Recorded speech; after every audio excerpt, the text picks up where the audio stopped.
नमस्कार दोस्तों, हमारी आज की इस कहानी के नाम है ताने। अरे चाय बनी या नहीं अभी तक? सुशीला जी गुस्से में चिल्लाई। रसोई में टिफिन बनाती बहू रीमा बोली, बस मम्मी जी, चाय बन गई है, अभी लाई। जल्दीबाजी में रीमा ने चाय कप प्लेट में छानी और बाहर सुशीला जी के लेके जाने लगी। उसके हाथ से चाय का कप छूट गया, चाय नीचे गिर गई और कप प्लेट टूट गए। सुशीला जी गुस्से में रसोई में आकर बोली, फोड़ दिए कप प्लेट महारानी ने, जानती है कितने महंगे कप प्लेट थे। यह तेरे मायके के है, तूने कभी देखा भी नहीं होंगे ऐसे महंगे प्लेट। तेरे बाप ने तो दहेज में कुछ नहीं दिया, वैसे भी यहाँ जो भी बर्तन है वही इस्तेमाल करती है तू, वरना बहुए कितना कुछ सामान लेकर आती है साथ में। खैर मैं भी किसके कह रही हूँ, बोलकर वह गुस्सा करते हुए अपने कमरे में चली गई। दरअसल सुशीला जी की बहू रीमा बिल्कुल भी पसंद नहीं थी, क्योंकि वो दहेज में कुछ भी सामान लेकर नहीं आई थी। उन्हें तो ऐसी बहू चाहिए था जिसका बखान वो अपने किटी फ्रेंड के ग्रुप में कर सके। उनकी हमेशा अपनी बहू से तकरार ही रहती थी। सुशीला जी के दो बेटे करण और वरुण और एक बेटी रागिनी थी। सुशीला जी बेटे करण की शादी रीमा से कभी ना करवाती, मगर संयोग एक दिन सुशीला जी के बड़े भाई रघुवीर जी ने रीमा के घर के बगल में ही रहते थे। उनका घर आना हुआ, उन्होंने बगल में रहने वाली रीमा और घर वाले की खूब तारीफें की और करण के वो रिश्ता सुझाया। जैसे उन्होंने रीमा का फोटो करण को बताई, करण खुश हो गया, क्योंकि रीमा उसी क्लास में पढ़ती थी और वो मन ही मन रीमा को बहुत पसंद करता था। रीमा पढ़ने में होशियार और सुलझी हुई लड़की थी। रीमा के पिता बहुत पैसे वाले तो नहीं थे, मगर बेटी को पढ़ा लिखा कर खूब होशियार बनाया था। उन्होंने और संस्कार कूट कूट के भरे थे रीमा में। बेटी की पसंद के सामने बेटे के सुशीला को ज्यादा कुछ बोल ना पाई। उन्हें इस रिश्ते के लिए स्वीकृति देनी पड़ी और रीमा इस घर की बहू बनकर आई। रीमा को अब तक सुशीला जी के दिल में स्वीकार नहीं किया था। उसका भी यही नतीजा था कि आज सुबह सुबह उन्हें रीमा की इतना कुछ सुना दिया।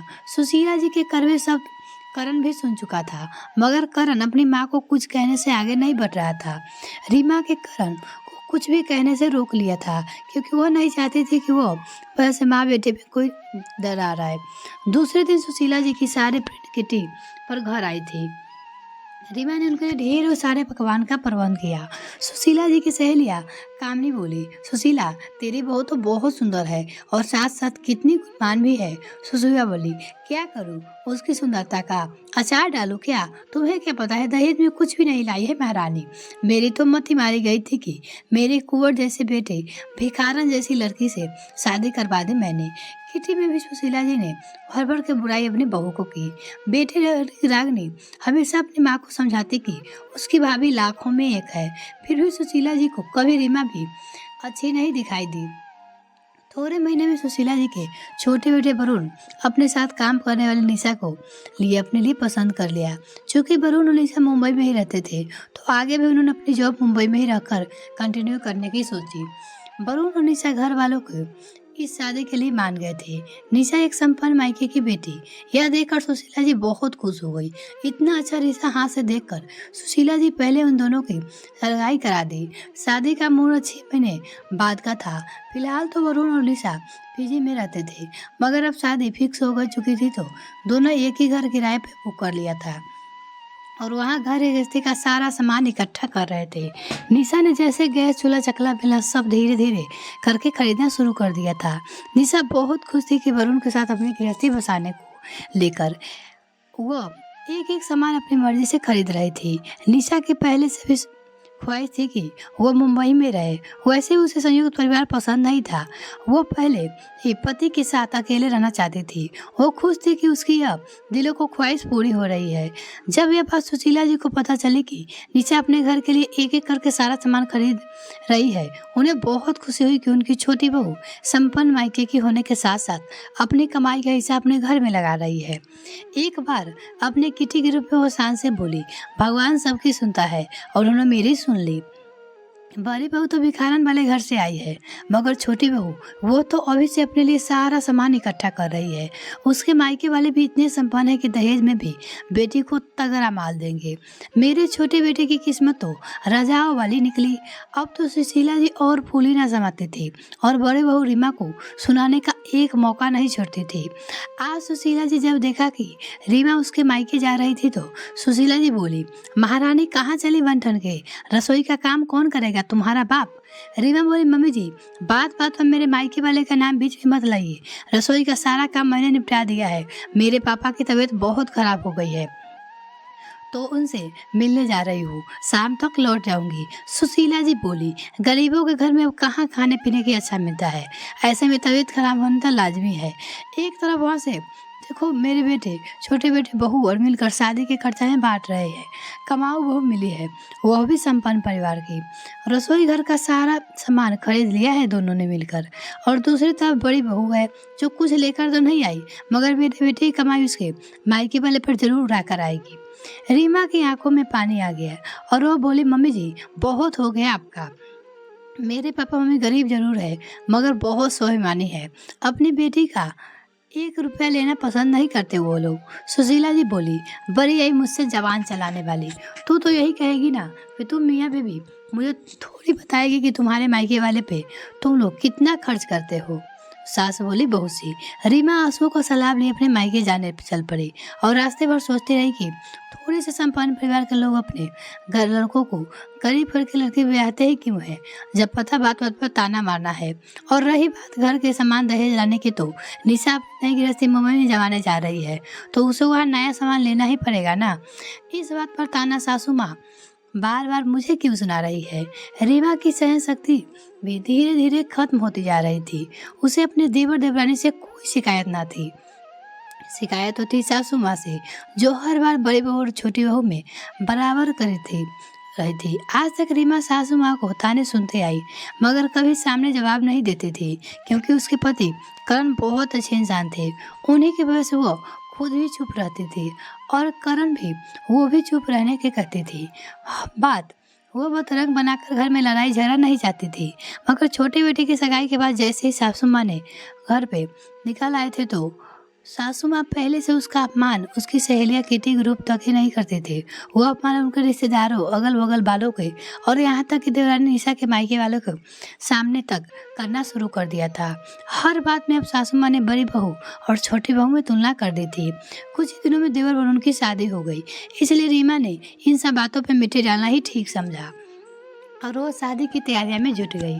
थोड़े समय बाद घर में सारे रिश्तेदार, सासू माँ के किटी पार्टी वाला सहेलिया का ग्रुप, सभी लोग शादी वाले घर में रहने आ चुके थे। रीमा की शादी की तैयारी में बढ़ चढ़कर हिस्सा ले रही थी। सासू माँ के सारे तानों को भूलकर रीमा देवर दौरानी के लिए बहुत खुश थी, लेकिन वो जानती थी कि उसकी यह खुशी थोड़े समय की ही मेहमान है। आज संगीत का कार्यक्रम था जिसमें रीमा बहुत जच रही थी। रीमा की चाची सास ने जैसे ही रीमा की तारीफ की, रीमा के सास सुशीला जी बोली, देवरानी निशा के मायके से आई हुई साड़ी पहनी है रीमा ने। अब इतनी महंगी साड़ी इसके नसीब में कहाँ है भाई, तुम भी इतरा लो। इतनी संपन्न मायके की देवरानी मिली है, इतने में ऐसी लड़की पहनकर अक्सर मिल पाया। तब रीना ने तपाक से बोली, क्यों मम्मी जी, आपको क्यों लगता है कि आपके बेटे ने इतनी हिम्मत नहीं है कि मुझे ऐसी महंगी साड़ी पहना सके? क्या मैं आज से पहले इतनी सस्ती साड़ियाँ पहनती है, और वो सब साड़ियाँ तो अपने ही मेरे लिए खरीदे थे मम्मी जी। क्या आप अपनी लाई हुई साड़ियाँ का बड़ाई भी कर रही है? मम्मी जी, मुझे तो अब तक यही लगता है था कि आपने वो साड़ियाँ महंगी खरीदी है, मगर सुशीला जी की देवरानी के सामने उनका ही अपमान कर दिया। आज रीमा ने सुशीला जी बोली, बड़ी बहू तुम जानती हो जलती हो अपनी देवरानी से, इसीलिए मुझे यह सब बातें सुना रही हो। रीमा इस बात का जवाब देने वाली थी कि रीमा के कुछ रिश्तेदारों ने डांस करने के लिए खींच लिया और बात अधूरी रह गई। रीमा सभी के साथ डांस तो कर रही थी, मगर आज उसका मन अशांत हो गया था, क्योंकि हर बात में छोटी बहू और उसके मायके वाले की तारीफ कर उसकी सास उसे उसके मायके वाले के पल पल के नीचा दिखा रहे थे। वो समझ चुकी थी कि छोटी बहू के आने के बाद उसकी जिंदगी बहुत कठिन हो जाएगी। दूसरे दिन सुबह सुबह रीमा ने रसोई में महाराज से लेकर कहकर सभी के लिए नाश्ते, समोसे, चाय का प्रबंध करवाया। रीमा सभी को चाय नाश्ता परोसी रही थी और भाग भाग कर सुबह के दूसरे काम में निपटा रही थी। सभी लोग समोसे की बहुत तारीफ कर रहे थे और साथ साथ रीमा की भी। उतने में सुशीला जी की ननद बोली, रीमा समोसे बहुत करारे बने हैं, जरा और ले आना। रीमा तुरंत रसोई में घर बहुत सारे समोसे ले आई और सभी को मनोहार करने लगी। रीमा की बुआ सास उसकी बलैया लेते हुए बोली, तेरी जैसी बहू सबको मिले रीमा।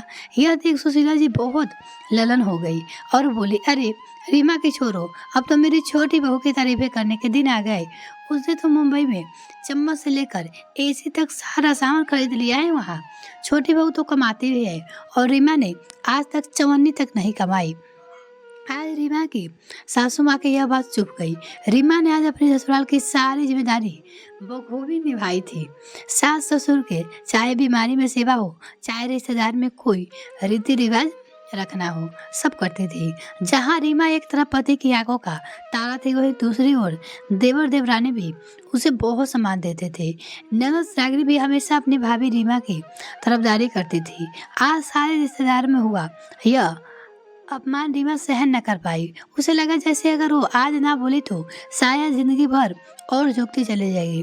आज बात आत्मसम्मान की थी।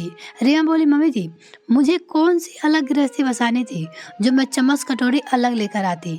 मुझे तो आपके साथ रहना था और आपके यहाँ रसोई का सारा सामान पहले से था। और अगर आपको अभी लगता है कि मुझे यह सब सारा सामान लेकर आना चाहिए तो अभी मंगवा देती हूँ सारा सामान और अपनी गृहस्थी अलग कर देती हूँ। मुझे गृहस्थी अलग करने की इजाज़त दे दी है ना आप। मेरे माता पिता की औकात मुझे एसी देने की नहीं थी, मगर उन्होंने मुझे इतना ज़रूर पढ़ाया लिखाया कि मैं अपने पैरों पे खड़ी हो पाऊँ। शादी के बाद जब मैंने नौकरी करने की इच्छा जताई तभी आपने मुझे रोक लिया था कि घर के काम कौन करेगा, हमारी सेवा कौन करेगा। मैं भी चाहती हूँ तो आपकी नौकरी करके कमा सकती थी।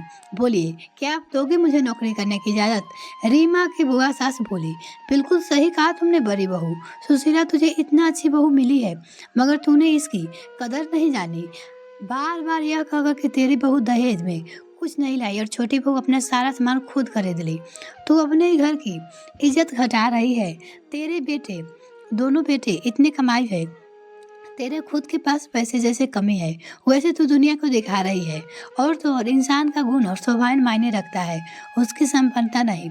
अपनी गृहस्थी अलग बसाना बहुत आसान है मगर संयुक्त परिवार में रहकर सास ससुर देवर सबका ध्यान रखना कठिन है, जो रीमा अभी तक निभा रही है। मगर तुझे ये सब अब तक समझ नहीं आया तो इसलिए तूने इतने प्यारे बच्चे को इतने ताने सुनाई। रागिनी बोली, मम्मी, मैंने भी आपको कितनी बार समझाया चाहा मगर आप नहीं समझी। वही बड़ी बहू अपनी जगह है, छोटी बहू अपनी जगह है। दोनों में तुलना कर तुम अपना ही घर बर्बाद कर रही हो, अपना ही बुढ़ापा अपने हाथों से खराब कर रही हो। सुशीला की किटी ग्रुप की सहेलियां बोली, हम भी हमेशा तुझसे यही कहते थे सुशीला। अपने विरुद्ध इतने सारे लोग को देखकर आज सुशीला जी की अक्ल ठिकाने आ गई। वो अपनी बड़ी बहू रीमा से माफी मांगते हुए बोली, शायद मेरी आंखों पे लालच की पट्टी बंधी हुई थी जो तुम सब पे मिलकर आज उतार दी। काश मैंने तेरी पहले ही कदर कर ली होती तो मेरा घर कब का स्वर्ग बन गया होता। रीमा की बुआ सास बोली, कोई बात नहीं सुशीला, सुबह का भूला अगर शाम को घर आ जाए तो उसे भूला नहीं कहते। इतने वर्षों बाद आज सास बहू की तकरार खत्म हुई। यह कहानी आपको कैसी लगी कमेंट सेक्शन में लिखना ना भूले। वीडियो को देखने के लिए बहुत बहुत धन्यवाद।